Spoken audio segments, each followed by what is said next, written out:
नमस्ते साथियों, स्वागत है आपका एक बार फिर से इस इम्पोर्टेंट वीडियो में। आरआरबी एनटीपीसी ग्रेजुएट 2025 का एनालिसिस कर रहे हैं हम कट ऑफ का। तो आज हम गोरखपुर जोन के लिए एनालिसिस करने वाले हैं, क्योंकि काफ़ी सारे मेरे पास कमेंट्स आए थे, मैसेज आ रहे थे बच्चों के कि सर गोरखपुर का एक बार बनाइए। तो मैं एक तरफ से सबका ही बना रहा हूँ, लेकिन जब कमेंट आ जाते हैं तो फिर मैं उस जोन का प्रायोरिटी पे बना देता हूँ। तो गोरखपुर का आज हम बात करेंगे क्या कट ऑफ रह सकता है।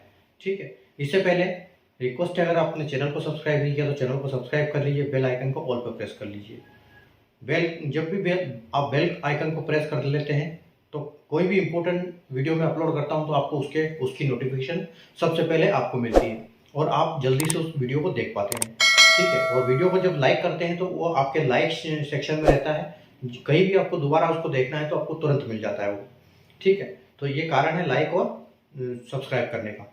ठीक है, और बाकी जैसा कि आपको पता है कि आपने आरआरबी एनटीपीसी की जो सीबीटी 2 एग्ज़ाम 10 जुलाई को दी थी और उसका स्कोर कार्ड अभी आया नहीं है, रिजल्ट के बाद आएगा और उसका आंसर की जो है वो आपको पता लग चुका है। आंसर की के हिसाब से आपके स्कोर कितने बन रहे हैं। तो जो भी रिजल्ट आएगा अभी वो कैटेगरी 1 और कैटेगरी 2 और 4 एंड 5 यानी कि स्टेशन मास्टर जो कि साइको के लिए अप्लीकेबल होता है और जूनियर अकाउंट असिस्टेंट और सीनियर क्लर्क ये इनके लिए टाइपिंग अप्लीकेबल होती है। तो इन्हीं का रिजल्ट आएगा अभी, जो कि सितंबर फर्स्ट वीक में टेंटेटिवली आने की संभावना है, क्योंकि जो 30 तारीख को है आपका साइको और टाइपिंग टेंटेटिवली शेड्यूल्ड है। तो उसके हिसाब से अपनी तैयारी को जारी रखें। रिजल्ट आपको अगले महीने फर्स्ट वीक में देखने को मिल सकता है। ठीक है, अब जो मैं आपको स्कोर बताऊंगा वो आउट ऑफ 100 बताऊंगा, यानी परसेंटेज में कन्वर्ट करके बताऊंगा। तो आप जो अपना स्कोर कार्ड है, जो आपका स्कोर है, उसको भी आप इससे कंपेयर कीजिए कन्वर्ट करके। तो कन्वर्ट करके जब करोगे तो उसी हिसाब से, क्योंकि रिजल्ट आएगा वो भी आउट ऑफ 100 ही आने वाला है इस बार, जैसे कि पिछले साल भी आया था।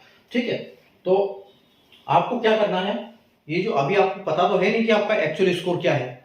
तो यहाँ पर क्या होगा कि नॉर्मलाइजेशन होगा नहीं, क्योंकि एक सिंगल शिफ्ट में एग्जाम हुआ था और आपको एक प्रोरेटेड स्कोर मिलेगा इसके लिए, क्योंकि क्वेश्चन कई सारे गलत होंगे उस शिफ्ट में। ठीक है, और गलत है ही, हमेशा गलत होते हैं, तो उसकी वजह से 4 से 5 नंबर आपको प्रोरेटेड स्कोर मिल जाएगा। तो जो भी आपका स्कोर बन रहा है उसमें 4 से 5 नंबर आप ऐड कीजिए, उसके बाद उसको परसेंटेज में कन्वर्ट कीजिए और उसके बाद जो मैं कट ऑफ आपको बताता हूँ उसके साथ फिर कंपेयर कीजिए। ठीक है, तो जैसे आज हम करने वाले हैं गोरखपुर जोन का। तो गोरखपुर जोन में स्टेशन मास्टर की तो कोई वैकेंसी है नहीं, तो साइको होगा नहीं। अब यहाँ पर सिर्फ जो वैकेंसी है वो क्या है, जो जिसका रिजल्ट आने वाला है उसमें सिर्फ अभी जूनियर अकाउंट असिस्टेंट और सीनियर क्लर्क, तो इन्हीं की वैकेंसी है। और जैसा कि आप देख सकते हो जो गोरखपुर जोन है उसमें एनईआर और आरडीएसओ की वैकेंसी होती है। तो दोनों के लिए, सबके लिए अलग अलग कट ऑफ जाएगा। दोनों पोस्ट टाइपिंग की है, यानी कि जूनियर अकाउंट असिस्टेंट ये दोनों और ये सीनियर क्लर्क दोनों के लिए। तो दोनों एनईआर है और आरडीएसओ है, तो उसी हिसाब से जाएगा। अब आप देख सकते हो कहीं कहीं पिछले साल वैकेंसी नहीं थी, जैसे यहाँ पर पिछले साल वैकेंसी नहीं थी 24 में, और इसमें सीनियर क्लर्क में आरडीएसओ में वैकेंसी नहीं थी, तो वहां हमने डैश किया है। लेकिन हम इस वैकेंसी जो कट ऑफ हमको मिला था उसके बेस पे हम इनका कट ऑफ भी निकालेंगे। ठीक है, तो हमारे पास क्या है, 2024 की वैकेंसी है और उसका कट ऑफ का डाटा है और 2025 की वैकेंसी है। तो उसके हिसाब से, हालांकि कई सारे फैक्टर्स होते हैं इसको एनालिसिस करने के, इसको कट ऑफ के निकालने के लिए, लेकिन हमारे पास हम इतना ही कर सकते हैं कि हम वैकेंसी के हिसाब से और जो पिछला कट ऑफ गया था उसके हिसाब से कंपेयर कर सकते हैं। ठीक है, इसलिए हम एक +2 -2 लेके चलेंगे साथ में, ताकि आपको एक जानकारी मिल जाए, अप्रोक्सीमेटली जानकारी मिल जाए कि आपका कट ऑफ क्या जाने वाला है और आपका स्कोर क्या बन रहा है, तो आप उस दायरे में आ रहे हैं नहीं आ रहे हैं। ठीक है, तो आइए हम स्टार्ट करते हैं। देखो यहाँ पर देख सकते हो आप, जैसे कैटेगरी 4 है जूनियर अकाउंट असिस्टेंट, जो कि लेवल 5 की जॉब है, और ये एनईआर के लिए यहाँ कोई वैकेंसी नहीं है। तो हम पहले यहाँ का निकालते हैं, तो यहाँ का कट ऑफ क्या रहता है। ठीक है, अब देखो आप देख सकते हो जैसे कि जूनियर अकाउंट असिस्टेंट और ये सीनियर क्लर्क है। ठीक है, तो यहाँ पर पहले 2 वैकेंसी थी और यहाँ पर 4 वैकेंसी थी। ठीक है, इसकी वजह से यहाँ 75.97 यानी कि 76 कट ऑफ गया था। और यहाँ पर, और जब सेलेक्ट करते हैं बंदे टाइपिंग और साइको के लिए, तो वैकेंसी का 8 गुना करते हैं, यानी कि 2 वैकेंसी के लिए 8 गुना, यानी कि 16 कैंडिडेट को सेलेक्ट किया था, तो ये स्कोर आया 75.97। और यहाँ पर कितने कैंडिडेट सेलेक्ट किए, यहाँ पर किए 8 चौके 32, यानी कि 32 कैंडिडेट यहाँ सेलेक्ट किए, तो इनको स्कोर मिला, ये कट ऑफ मिला 73.87, यानी कि आप 74 समझ सकते हैं उसको। तो 74 और 76, यानी कि 2 नंबर का फर्क आ गया कितने में, 32 कैंडिडेट में। तो 32 कैंडिडेट में 2 नंबर का फर्क आ गया, यानी कि एक नंबर में 16 कैंडिडेट के आसपास हम मान सकते हैं। ठीक है, तो इसी आंकड़े को हम लेके चलेंगे इसका कट ऑफ के लिए। ठीक है, तो अब देखो यहां पर पहले 2 वैकेंसी थी और उसकी वजह से कट ऑफ गया था 75.97। अब यहां पर सिर्फ एक वैकेंसी है। ठीक है, यानी कि और हमने अभी देखा है कि एक नंबर में 16 बंदे के आसपास है, तो हम अप्रोक्सीमेटली 15 बंदे लेके चलते हैं, 15 कैंडिडेट एक नंबर में। ठीक है, तो अब यहाँ पर यह मान के चलो कि आपको इसमें से यहाँ पर पहले 16 यानी कि 16 करने थे और यहाँ भी ये अभी कम करने पड़ेंगे, आपको 8 ही करने पड़ेंगे। यानी कि क्या होगा, 8 कैंडिडेट की कमी की वजह से यहाँ आधा नंबर कट ऑफ जो है वो बढ़ जाएगा। तो आधा नंबर अगर कट ऑफ बढ़ जाएगा तो हम क्या बोल सकते हैं कि 76 ऑलरेडी यहाँ पर है, तो आधा नंबर अगर हम बढ़ाएंगे तो यहाँ पर आपको 77, तो हम ये मान के चलते हैं कि आपको यहाँ पर कम से कम जो कट ऑफ जाएगा वो 77 के आसपास जाने की संभावना रहेगी इस बार, क्योंकि थोड़ा बहुत तो हर साल बढ़ भी जाता है कट ऑफ। ठीक है, तो 77 जाने की संभावना रहेगी यूआर कैटेगरी के लिए, किसके लिए, जूनियर अकाउंट असिस्टेंट के लिए। ठीक है, और उसी प्रकार से अगर हम यहाँ पर देखेंगे वहां 13 वैकेंसी इस बार, अब यहाँ पर एक वैकेंसी है और यहाँ पर 2 वैकेंसी है, तो 2 वैकेंसी है तो हम यहाँ एक नंबर कम कर सकते हैं। ठीक है, तो यूआर में तो यहाँ 77 है तो यहाँ 76 आपका आ सकता है नंबर। ठीक है, 76 आपका नंबर यहाँ पर आ सकता है। अब उसके बाद हम चलते हैं, देखो हम 77 पे हमने ले लिए 8 कैंडिडेट। ठीक है, 77 नंबर में जो 8 कैंडिडेट आ रहे हैं वो ले लिए, और हमने यहाँ पर 2 वैकेंसी के हिसाब से 16 और ले लिए, तो 16 और 1 यानी कि 16 और 8 24 कैंडिडेट हमने ले लिए, और हमारे इसमें लगभग 2 नंबर कम हो गए, 77 और 76 खत्म हो गया। ठीक है, अब जो हमारा कट ऑफ आएगा वो इससे नीचे आएगा यहाँ पर, क्योंकि वहां पर वैकेंसी कम है तो उसमें कम रहेगा। ठीक है, अब उसी प्रकार से आप देखो कि 13 कैंडिडेट है हमारे पास, तो 13 वैकेंसी है हमारे पास। ठीक है,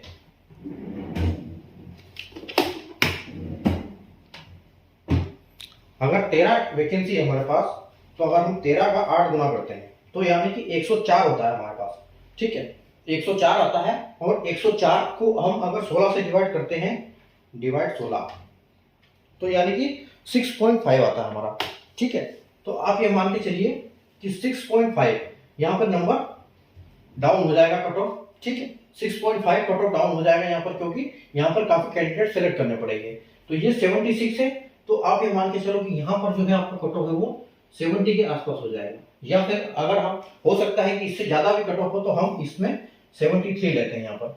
ठीक है, तो 73 कट जो है हम यहाँ पर ले सकते हैं, 73 + 2 - 2, ये कट ऑफ आपको देखने को मिल सकती है। और उसी प्रकार अगर हम यहाँ पर देखेंगे, क्योंकि जैसे जैसे नीचे हम आते रहेंगे जो कैंडिडेट्स की संख्या उस नंबर में बढ़ती जाएगी। ठीक है, जितने ज्यादा नंबर होंगे कैंडिडेट कम होंगे, तो उसी प्रकार से अगर हम यहाँ पर देखें तो हम यहाँ पर 4 नंबर और कम कर देते हैं। ठीक है, तो यहाँ पर हम 4 नंबर अगर कम करेंगे तो हमको मिलेगा करीब 69 के आसपास। तो यहाँ पर 69 के आसपास आपका कट ऑफ जाने की संभावना रहेगी। ठीक है, तो ये हो गया यूआर का। अब जो ओबीसी है, ओबीसी क्या होता है, यूआर से थोड़ा सा डाउन होता है। तो यूआर से थोड़ा सा डाउन होता है, तो आप यहाँ देख सकते हो कि यहाँ पर भी वैकेंसी एक ही थी पिछली बार और इस बार भी एक है, लेकिन 77 से यहाँ पहले 74.47 गया था, तो यहाँ कुछ न कुछ नंबर जो है स्कोर इस बार बढ़ेगा, कट ऑफ थोड़ा बढ़ेगा। ठीक है, तो 77 से एक नंबर हम कम ले सकते हैं और इसमें भी 1.5 नंबर बढ़ा सकते हैं, यानी कि 76 आपको यहाँ पर देखने को मिल सकता है ओबीसी के लिए। ठीक है, और बाकी यहाँ पर किसी की वैकेंसी है नहीं। ठीक है, और यहाँ पर अगर हम एसटी देखें तो एसटी हम वहां से जब निकालेंगे उसके बाद देखेंगे यहाँ पर, क्योंकि एसटी का काफी डाउन होता है। तो अब हम आते हैं इधर। ठीक है, तो यहाँ अगर ओबीसी हमारा इतना है, ये हमारा यूआर इतना है 73, और ओबीसी की 7 वैकेंसी है। ठीक है, तो ओबीसी की 7 वैकेंसी है, तो आप ये मान के चलो कि इससे 2 नंबर हम कम मान सकते हैं कि 71 के आसपास ओबीसी का मान सकते हैं। ठीक है, और जो ईडब्ल्यूएस होता है वो इससे भी कम होता है। ठीक है, तो 71 यानी कि हम ओबीसी का मान सकते हैं कि 70 के आसपास, +2 - 2। ठीक है, उसके बाद जो नंबर आता है वो एससी का आता है। अब एससी पहले 1 थी, अब 5 वैकेंसी है। ठीक है, अगर 5 वैकेंसी है और इससे कम कट ऑफ जाएगा तो ये 66.96 है। ठीक है, गया था पिछली बार। ठीक है, तो उसी प्रकार से अगर हम देखें यहाँ पर तो यहाँ पर 2-3 नंबर अगर हम 70 में कम भी करते हैं तो यहाँ पर आपका 67 या 66, तो हम 66 लेके चलते हैं इसको, क्योंकि कुछ वैकेंसी बढ़ी होगी और कुछ कट ऑफ बढ़ेगा साल के हिसाब से, तो थोड़ा यहाँ पर सेम बैलेंस बन जाएगा। तो ये 66 आपका एसटी का हो सकता है, ठीक है। और अगर एसटी की बात करें तो इससे भी थोड़ा सा कम होता है, तो यहाँ पर हम ले सकते हैं इसका 63 के आसपास, 63 +2 -2, ठीक है। उसके बाद देखो एक्स सर्विसमैन का तो कहीं इसमें है ही नहीं डाटा, पिछला कट ऑफ, ठीक है। तो इस बार ही कट ऑफ है, तो एक्स सर्विसमैन की जो है कितनी वैकेंसी है टोटल, 6 और 3 9 वैकेंसी है। तो एक्स सर्विसमैन का तो कम ही जाएगा, देख लेते हैं हम पहले। तो यहाँ पर अगर हम ओबीसी का 71 गया है 7 वैकेंसी पे, ठीक है, तो यहाँ पर 17 पे थोड़ा सा और 2-3 नंबर डाउन हो जाएगा, तो 70 यानी कि 69 आप ले सकते हो यहाँ पर, 69 +2 -2 के साथ ओबीसी। और ईडब्ल्यूएस का अगर यहाँ 70 है 30 पे, तो 6 पे थोड़ा सा और यानी कि 68 मान सकते हैं हम, +2 -2, ठीक है। उसके बाद एससी, तो एससी एसटी यहाँ पर एससी का कितना है 66 है 5 वैकेंसी के लिए, यहाँ 9 वैकेंसी है, तो हम यहाँ से और एक नंबर कम ले सकते हैं, तो 65 के आसपास ले सकते हैं, ठीक है। उसके बाद एसटी यहाँ 63 है और यहाँ 5 वैकेंसी है, यहाँ 4 है, तो 63 से एक नंबर कम ले लेते हैं, तो 64 हो जाएगा अपना, +2 -2, ये आपको यहाँ देखने को मिल सकता है। अब एसटी का 4 वैकेंसी के लिए 63 लिए, तो एक वैकेंसी के लिए क्या आएगा, एक वैकेंसी के लिए इससे नंबर यानी कि आप 64 ले लो इसको, तो 64 आपको देखने को मिल सकता है, +2 -2,